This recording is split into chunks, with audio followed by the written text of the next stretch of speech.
അപ്പം നിങ്ങളാരെങ്കിലും ദൈവങ്ങളെ ചീത്ത വിളിക്കാറുണ്ടോ? എന്നാൽ എനിക്ക് ആ സൂക്കേടുണ്ട് കേട്ടോ. എനിക്ക് ദേഷ്യം വന്നാൽ ഞാൻ കൃഷ്ണനെ ചീത്ത വിളിക്കും. ഞാൻ പണ്ട് 4ാം ക്ലാസ് പഠിക്കുമ്പോഴേ എനിക്കൊരു പല്ലുവേദന വന്നപ്പോൾ ഞാനും ചെയ്ത പരിപാടി എന്താ അറിയോ? ഞാൻ കൃഷ്ണൻ്റെ ഒരു ഫോട്ടോ വെച്ച് അതിൻ്റെ ഇപ്പുറത്ത് ഞാൻ ഈ കുടുക്കിട്ട് വയ്ക്കുന്ന സൂക്കേടുണ്ടായിരുന്നു എനിക്ക് ആ സമയത്ത്.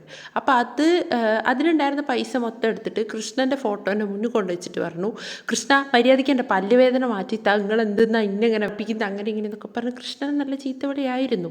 എന്താണെന്നറിയില്ല, നമുക്ക് ഈ കൃഷ്ണനെ എന്നൊക്കെ പറയുമ്പോൾ നമ്മുടെ ഒരു എന്താ പറയുക, നമ്മുടെ ഒരു സ്വന്തം കൂടപ്പറപ്പ് എന്നൊരു ആ ഒരു ഫീലൊക്കെ ആണ്. ദൈവമാണെങ്കിൽ പോലും നമുക്ക് അങ്ങനത്തെ ഒരു ഫീലിങ്ങിലാണ്. അപ്പം അങ്ങനെ ഞാൻ കൃഷ്ണനെ ചീത്ത വിളിച്ചിട്ടുണ്ടായിരുന്നു. അപ്പം ഇപ്പം നമ്മൾ എങ്ങോട്ടാന്ന് ചോദിച്ചു കഴിഞ്ഞാൽ നമ്മൾ ഗുരുവായൂർ അമ്പലനടയിലോട്ട് പോവുക കേട്ടോ.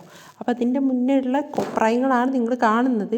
അപ്പോൾ ആദ്യമായിട്ടാണ് എനിക്ക് റെഡിയായിട്ട് എന്നെ തന്നെ ഇത്ര ഇഷ്ടപ്പെട്ട, എനിക്ക് എന്താണെന്നറിയില്ല, എന്നെ കണ്ടിട്ട് എനിക്ക് തന്നെ എന്തോ ഭയങ്കര ലൈക്കായിപ്പോയി. ഇപ്പോൾ ചാനൽ ഇഷ്ടമായി സബ്സ്ക്രൈബ് ചെയ്യേ. ടാറ്റാ.